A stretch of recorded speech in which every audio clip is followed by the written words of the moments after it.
in uw studio is aangeschoten Antje Schoenmaker. En ze is druk dwaande met het project 100 tassen van de woorden. Goedemiddag, wat 100 tassen van de woorden, hoe ben je erbij gekomen? In gewerking met Atje Lettinga. Het is een onderdeel van het grotere project Waardsmoek, wat Atje en Sander opzet hebben om de woorden terug cultuur op elkaar te zetten. En in 23 is Atje mij Marcel Smit is op een fiets terug de woorden kwamen en toen kwamen ze ik terug eerst maar. En toen hier ik kreeg een tas maken van een wandkleed uit Costa Rica en daar zitten al die verhalen aan.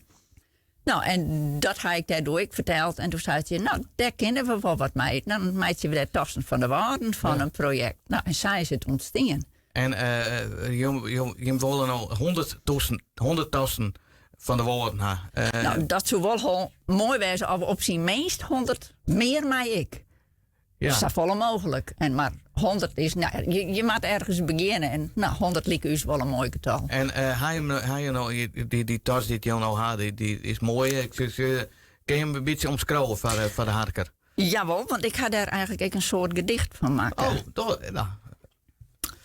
Onder het blauw van loft, boppen het zand van groen, dreemt het grien van grijde. Terug sneeuwen, terug het donker van diekswalen en elzesingels. Ohne uiteinden reist de Burgermer en Lauwerzee in zilvergloed.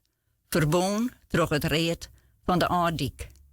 Wie is en blijft Waardsmoek. Ah, heel mooi.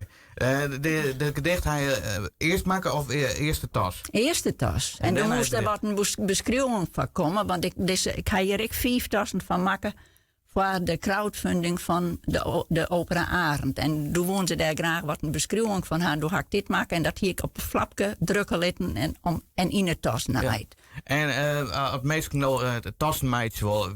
Waar maakt zo'n woordtas on voor dwaan? Nou, hij is net zo volle.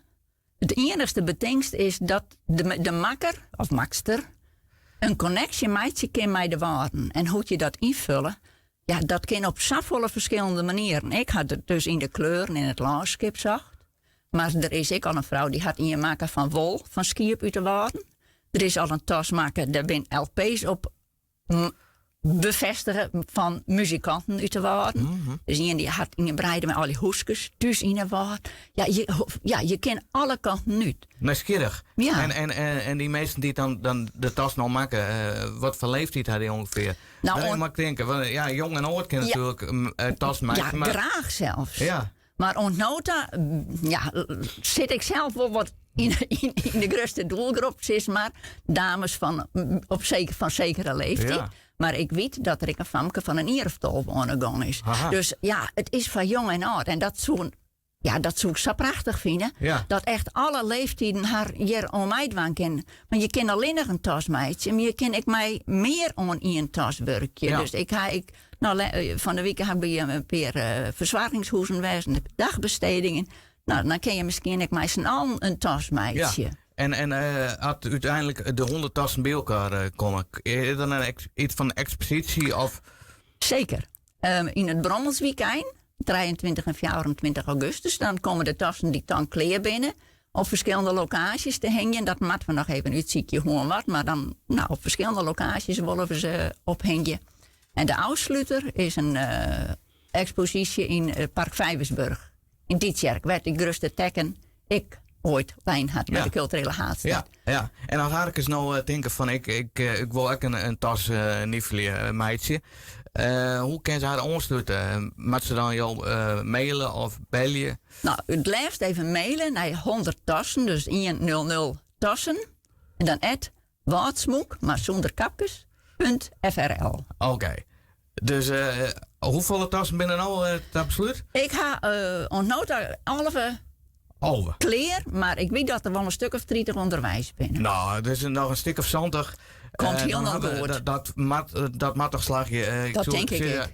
Harkens, sluit je aan. Niefelen, een mooie tas. Een woordtas. En laat die 100 tassen weer komen. Dankjewel, Ansje. Graag gedaan.